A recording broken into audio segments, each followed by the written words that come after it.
Assalamualaikum warahmatullahi wabarakatuh. Saya Putri Refa Fatia dari kelas F akan mempresentasikan mengenai isu-isu yang ada dalam keluarga dan kaitannya antara satu sama lain. Berikut merupakan isu-isu yang mungkin terjadi pada keluarga dan akan saya bahas pada presentasi saya kali ini. Terdapat beberapa konflik utama yang dapat menyebabkan isu-isu atau permasalahan dalam sebuah keluarga. Yang pertama adalah perbedaan pendapat atau pandangan. Jadi setiap individu memiliki pandangan atau pendapat yang berbeda tentang bagaimana sesuatu harus dilakukan. Hal ini dapat menyebabkan konflik jika tidak ada kesepakatan yang dapat dicapai. Yang kedua adalah perbedaan nilai atau kebiasaan. Keluarga dapat terdiri dari orang-orang dengan nilai atau kebiasaan yang berbeda yang dapat menyebabkan konflik. Yang ketiga, ketidaksamaan harapan atau tujuan. Jadi keluarga dapat memiliki harapan atau tujuan yang berbeda untuk masa depan yang dapat menyebabkan konflik jika tidak ada kesepakatan tentang cara terbaik untuk mencapainya.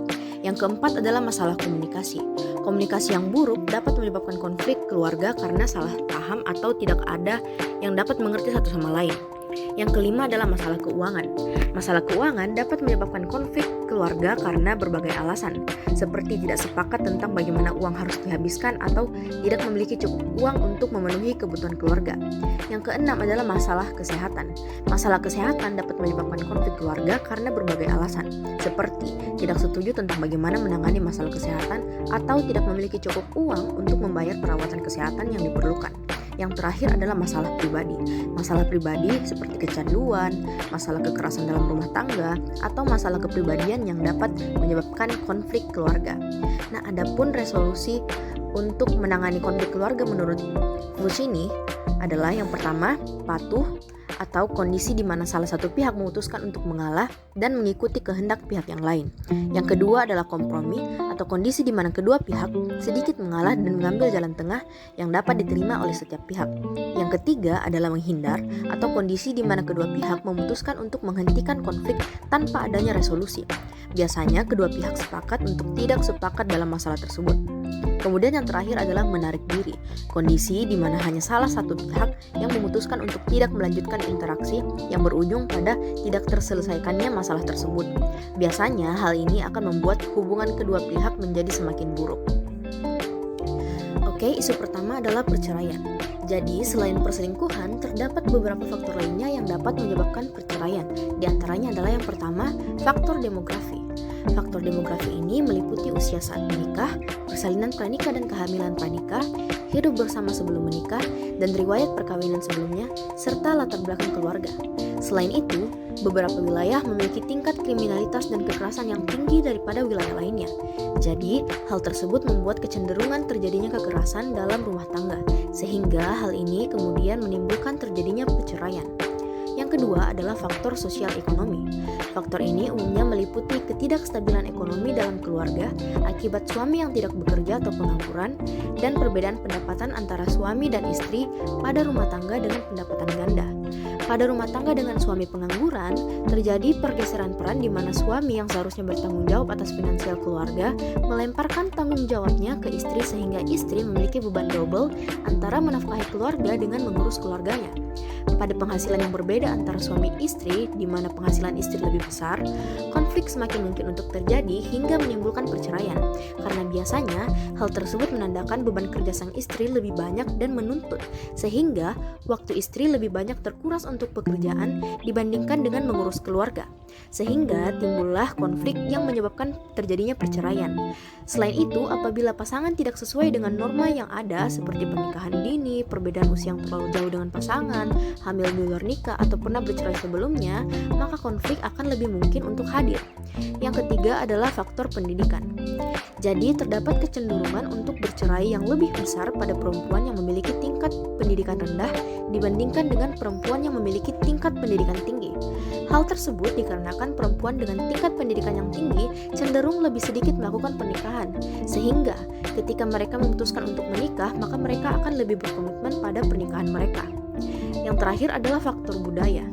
Jadi, pernikahan itu didasarkan atas keyakinan dan norma-norma budaya tertentu. Contohnya, komitmen jangka panjang yang dibangun dalam pernikahan, pria sebagai pencari nafkah, dan perempuan yang memberikan seluruh perhatian untuk keluarga.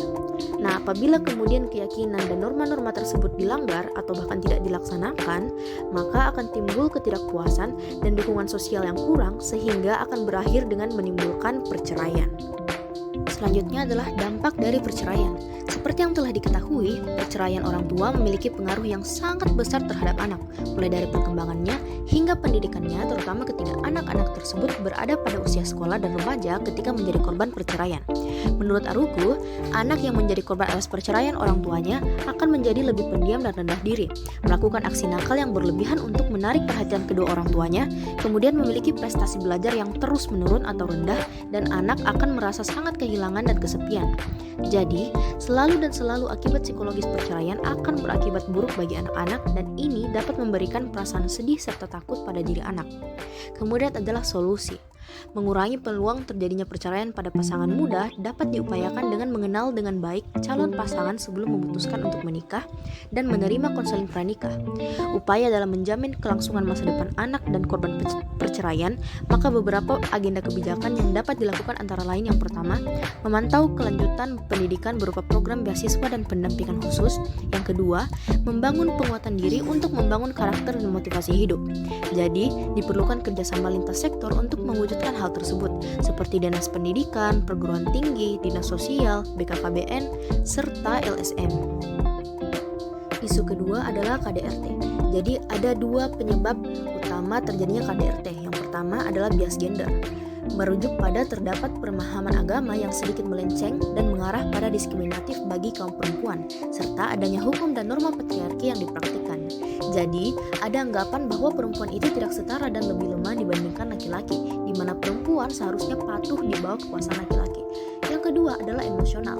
Jadi, terdapat kecenderungan di mana seseorang menjadi sangat emosional kepada pasangannya, di mana ia dapat mengurung dan memaksakan kehendaknya kepada pasangannya.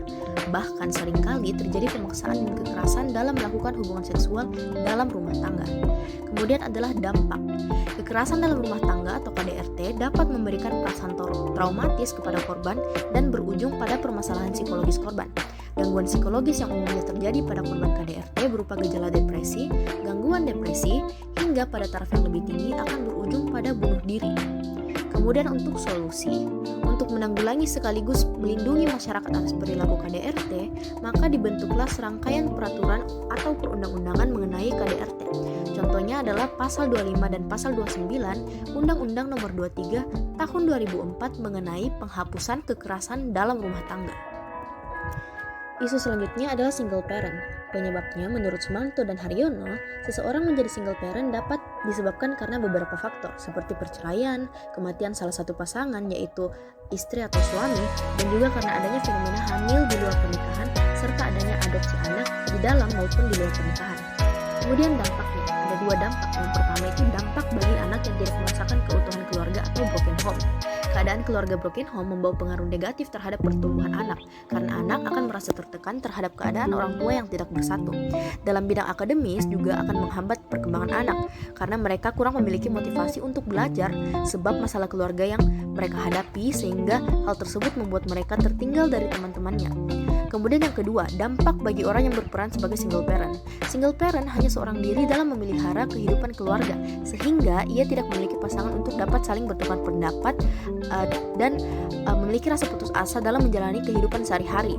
Kemudian, ketika dihadapkan dengan masalah yang sulit, single parent akan merasa tertekan dan mengasingkan diri dari orang-orang di sekitarnya. Maka, adapun solusinya adalah agar tidak menimbulkan perasaan tertekan hingga gangguan psikologis lainnya, seseorang yang memutuskan untuk menjadi single parent sebaiknya telah memiliki rencana dan kestabilan dalam hal keuangan.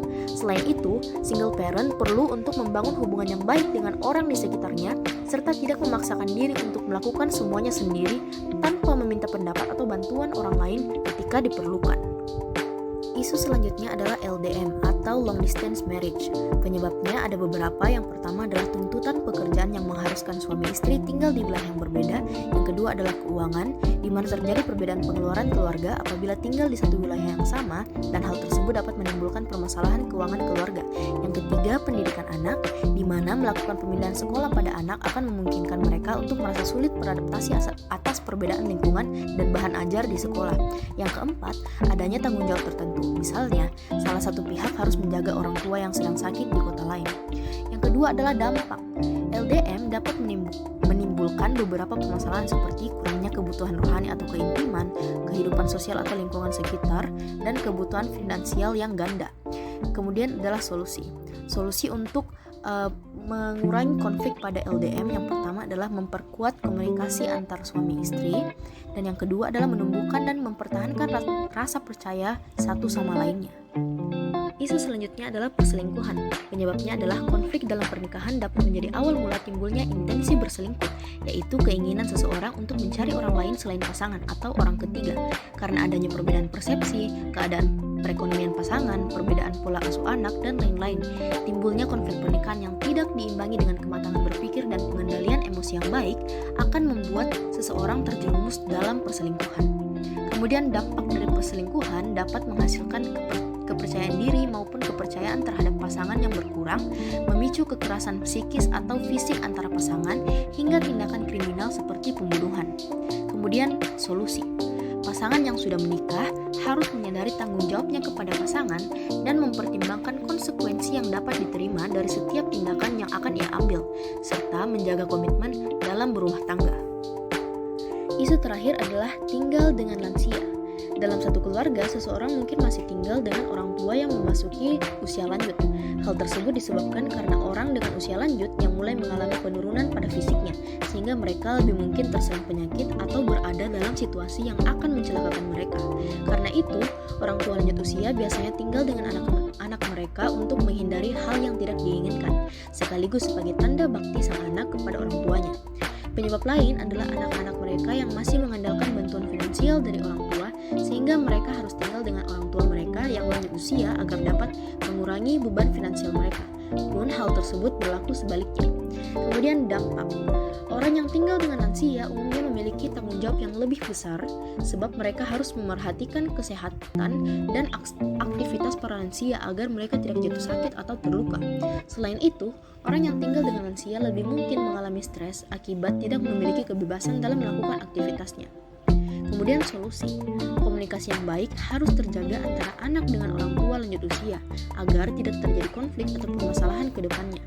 Seseorang dapat mencari tenaga bantuan untuk menjaga dan merawat lansia yang tinggal dengannya agar ia juga dapat melakukan aktivitas lain dan tidak terbebani dengan harus menjaga si lansia tersebut. Terakhir adalah keterkaitan antara isu-isu dalam keluarga. Jika dilihat dari segi dampak, segala isu keluarga memiliki kemungkinan untuk menghadirkan permasalahan psikologis bagi orang yang mengalaminya. Namun, jika dilihat lebih lanjut pada pola, dapat dilihat bahwa perceraian dapat menjadi faktor terjadinya fenomena single parent, sedangkan perselingkuhan dan KDRT mampu menjadi penyebab terjadinya perceraian. Dengan demikian, dapat dikatakan bahwa isu-isu keluarga tersebut memiliki hubungan atau keterkaitan antar satu sama lainnya.